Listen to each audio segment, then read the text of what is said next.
नमस्कार दोस्तों, स्वागत है आप सभी का एक बार फिर से top gallant civil service academy में।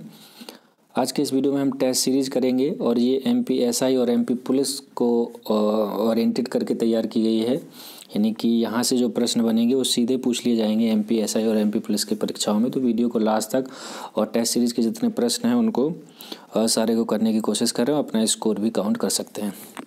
ये जो टेस्ट सीरीज़ है ये पहली टेस्ट सीरीज़ है और इसमें लगभग 50 टेस्ट सीरीज़ आपको अवेलेबल कराई जाएंगी। और ये जो है टेस्ट सीरीज़ आपको डे बाय डे यहाँ पे प्रोवाइड होंगी, जो कि आप इस क्रैश कोर्स के ज़रिए जुड़ के और इन टेस्ट सीरीज़ जितनी भी यहाँ पे प्रोवाइड कराई जाती हैं लगभग 50, उसका फ़ायदा उठा सकते हैं। ठीक है, इसमें हम मध्य प्रदेश सामान्य ज्ञान के बारे में जो वस्तुनिष्ठ प्रश्न हैं या एमसीक्यूज़ हैं उनकी इसमें जानकारी लेंगे और इसमें 20 प्रश्न होंगे। तो मेरा आपसे ये अनुरोध है कि वीडियो को लास्ट तक ध्यान से ज़रूर देखें। और एमपीएसआई और एमपी पुलिस की तैयारी करने वाले कैंडिडेट के लिए एक और इन्फॉर्मेशन यहाँ है, वो ये है कि आप क्रैश कोर्स के ज़रिए हमारे चैनल से जो क्वालिटी बेस्ड मटेरियल है फॉर एमपीएसआई और एमपी पुलिस वो यहाँ से आप उसका लाभ उठा सकते हैं। तो ज़्यादा से ज़्यादा वीडियो को शेयर करें और ज़रूरतमंद तक पहुँचाएँ जिनको ज़रूरत है एमपी पुलिस से रिलेटेड, एमपीएसआई से रिलेटेड मटेरियल की। ओके, चलिए शुरू करते हैं। उससे पहले आपको बता दें कि जो भी इस चैनल पर नए हैं वो इस चैनल को सब्सक्राइब कर लें, बेल आइकन को प्रेस कर लें ताकि हम जो वीडियोज अपलोड करें उसका नोटिफिकेशन सबसे पहले आप तक पहुंच सके। इसके अलावा आप हमारे टेलीग्राम चैनल से ज़रूर जुड़ें, जिसकी लिंक आपको डिस्क्रिप्शन में प्रोवाइड कराई जा रही है। वहाँ से जितनी भी यहाँ पर क्लासेज होती हैं, चाहे वो टेस्ट सीरीज़ की हों या फिर कोई लेक्चर हो, उन सब की PDF आपको हमारे टेलीग्राम चैनल पर प्रोवाइड कराई जाती है। इसके अलावा किसी और क्वेरी के लिए आप हमें मेल कर सकते हैं। हमारी मेल आईडी है topgallant2018@gmail.com। आप हमें फेसबुक पेज ग्रुप पे भी फॉलो कर सकते हैं, इंस्टाग्राम ट्विटर पे भी फॉलो कर सकते हैं फॉर मोर इन्फॉर्मेशन, जो भी यहाँ पे अपडेट दी जाती है। पहला प्रश्न देखते हैं इसमें। मध्य प्रदेश में ऐसे कितने ज़िले हैं जिनकी सीमा अन्य किसी राज्य को नहीं छूती है?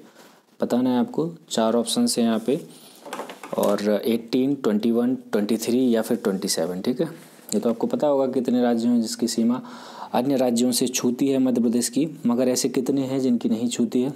तो आपको बता दें कि टोटल जो अब निवाड़ी समेत, निवाड़ी चूँकि नया ज़िला बन गया है तो उसको मिला के 52 ज़िले हो गए हैं। और 52 ज़िले में से जो है इसमें जो पूछा है राज्यों को नहीं छूती है। ठीक, तो सही आंसर है इसका 18। इन 52 में से 18 ज़िले ऐसे हैं जिनकी सीमा किसी भी राज्य को नहीं छूती है, स्पर्श करती है। ओके, और जो मध्य प्रदेश की सीमा से जो राज्य, यानी कि मध्य प्रदेश के जो पड़ोसी राज्य हैं जो मध्य प्रदेश की सीमा से लगते हैं, वो 5 राज्यों की सीमा लगती है। ये भी आपको जानकारी होना चाहिए। 5 राज्यों में कौन कौन सा है इसमें देख सकते हैं आप। यूपी है, राजस्थान है, गुजरात है, और गुजरात के अलावा महाराष्ट्र है और छत्तीसगढ़ है।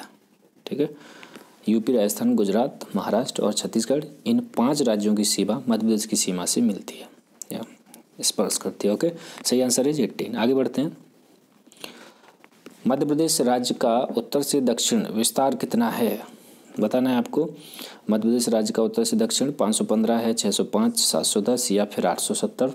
सही आंसर है इसका 605, यानी कि नॉर्थ से साउथ इसकी जो लंबाई है वो 605 है, जबकि ईस्ट टू वेस्ट भी आपको मालूम होनी चाहिए, ये देखो बेसिक इन्फॉर्मेशन है, तो वो है 870। ठीक है, तो लेकिन जो प्रश्न में पूछा गया है तो सही आंसर है बी 605। आगे बढ़ते हैं।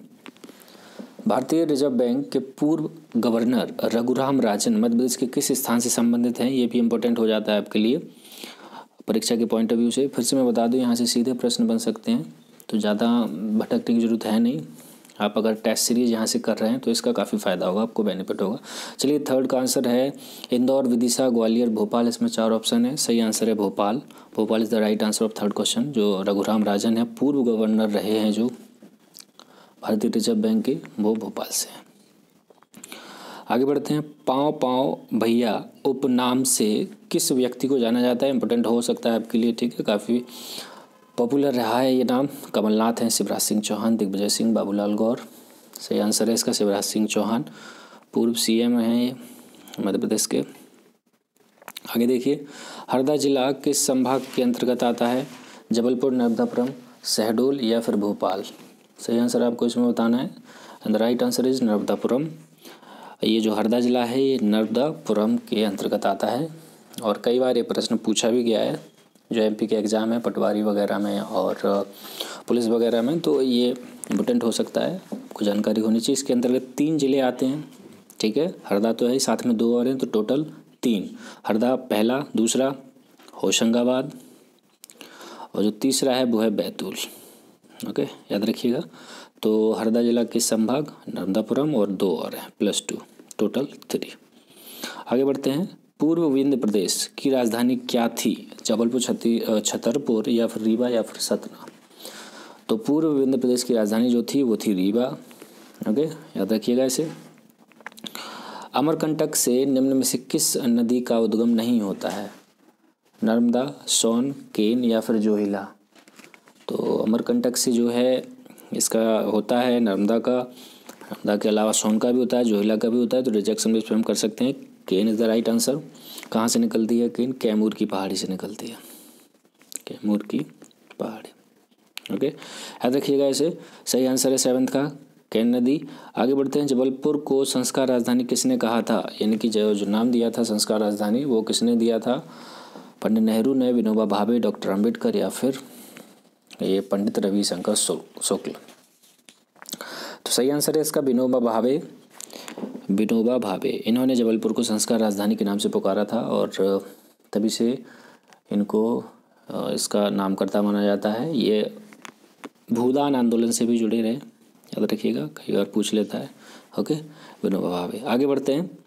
बघेलनी महल किस जिले में है? रीवा, अनूपपुर, मंडला या फिर सतना? बताना है आपको। बघेलनी महल, राइट आंसर इज मंडला।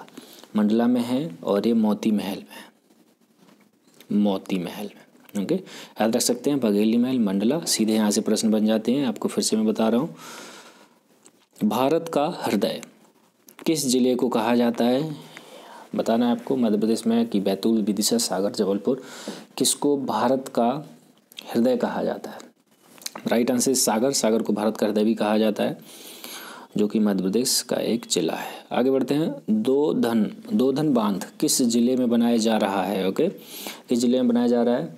तो ये है Chhatarpur is the right answer. और एक केन नदी पे बनाया जा रहा है, ये भी आप इसमें याद रख सकते हैं। अगर प्रश्न आ जाए, छतरपुर ना दे कि दो धन बांध किस नदी पर निर्मित किया जा रहा है, तो आप इसमें आसानी से कर सकते हैं। केन नदी है, जिला पूछ लेता है तो छतरपुर है। ओके, आगे बढ़ते हैं। क्षेत्रफल में सबसे छोटा जिला कौन सा है? बार बार ये प्रश्न पूछा जाता है, ठीक है। और अब जो जब से नया निवाड़ी इसमें जुड़ा है तब से निवाड़ी इसका क्षेत्रफल के दृष्टि से देखा जाए तो सबसे छोटा जिला बन गया है। 1318, ओके, 1318 स्क्वायर किलोमीटर है इसका, और ये 52 यानी कि 52वां जिला है मध्य प्रदेश का। आगे देखते हैं। मध्य प्रदेश महालेखाकार का मुख्यालय कहाँ है? भोपाल, इंदौर, जबलपुर, ग्वालियर? सही आंसर है ग्वालियर में मध्य प्रदेश लेखाकार का मुख्यालय है, इंपॉर्टेंट है आपके लिए। अशोकनगर जिले का नाम किस व्यक्ति के नाम पर रखा गया है? अशोकनगर जिला है, भी इंपॉर्टेंट है, पूछा भी जाता है कई बार। कौटिल्य, सम्राट अशोक, तात्या टोपे या फिर चंद्रशेखर आजाद? तो सही आंसर है इसका सम्राट अशोक के नाम पर अशोकनगर का, ठीक है। ये अंदाजा भी लगा सकते हैं, तो ज़्यादा कोई इसमें ध्यान रखने की जरूरत है नहीं। सम्राट अशोक के नाम पर अशोकनगर का नाम रखा गया। अगला है निमाड़ का पेरिस। निमाड़ का पेरिस किस शहर को कहा जाता है? ये जो उपनाम है या किसको किस नाम से पुकारा जाता है, ये काफ़ी इंपॉर्टेंट प्रश्न बन जाते हैं, ठीक है। तो ये सारा कुछ आप कर लीजिएगा किसी भी एमपी के बुक से, स्टैंडर्ड बुक से। उसके बाद सेट पेपर जरूर लगाइएगा। तो बताइए निमाड़ का पेरिस किस शहर को कहा जाता है? खंडवा, बुरहानपुर, बड़वानी या फिर खरगोन? तो सही आंसर है बड़वानी को निमाड़ का पेरिस कहा जाता है, इसको आप याद रख सकते हैं। आगे देखते हैं। सारो मारो गुफा कहाँ है? ओके, बताना है आपको सारो मारो गुफा कहाँ है। 4 ऑप्शन है, रायसेन है, भोपाल, सीहोर या फिर सिवनी? तो सही आंसर है सीहोर। सीहोर में सारो मारो गुफाएं हैं, इंपॉर्टेंट प्रश्न याद रखिएगा। आचार्य रजनीश ओशो का जन्म किस जिले में हुआ था? नरसिंहपुर, सिवनी, सीहोर या फिर रायसेन? तो सही आंसर है इसका रायसेन।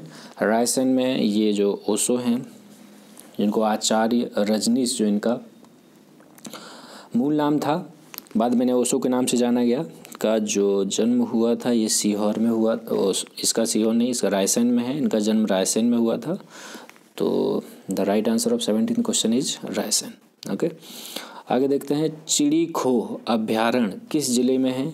विदिशा, आगरमालवा या फिर राजगढ़ या फिर गुना। ओके, चिड़ी खोह आपको बताना है, तो सही आंसर है राजगढ़। राजगढ़ में ये जो अभ्यारण्य है ये है। आगे देखिए, मध्य प्रदेश घुड़सवारी अकादमी कहाँ पे है? भोपाल, जबलपुर, उज्जैन या फिर इंदौर। तो मध्य प्रदेश घुड़सवारी अकादमी भोपाल में है, इंपॉर्टेंट हो जाते हैं आपके लिए, याद रखिएगा, मध्य प्रदेश घुड़सवारी अकादमी इंदौर। और आज का अंतिम प्रश्न, अलाउद्दीन खां फेलोशिप किस क्षेत्र में दी जाती है? इम्पोर्टेंट, जितनी फेलोशिप दी जाती हैं, चाहे वो साहित्य के में हो, कविता के में हो, पत्रकारिता के में हो, ये सब आपको याद रखना है। लेकिन यहाँ पे पूछा है अलाउद्दीन खां, तो ये संगीत के क्षेत्र में है। ये भी आप याद रख सकते हैं। इसमें साहित्य का जो है वो है मुक्तिबोध फेलोशिप जो है वो साहित्य के क्षेत्र में। इसके अलावा अगर हम बात कर लें कविता के जो है वो श्रीकांत वर्मा, ओके, श्रीकांत वर्मा फेलोशिप किसमें? कविता के क्षेत्र में, ये भी आप इसमें याद रख सकते हैं।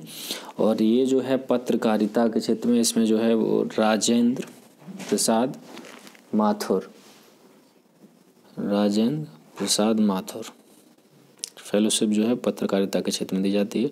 तो यहाँ पे जो प्रश्न है वो है अलाउद्दीन खां, तो राइट आंसर इज संगीत। ओके, कंफ्यूज नहीं होना है। तो ये तो 20 प्रश्न थे।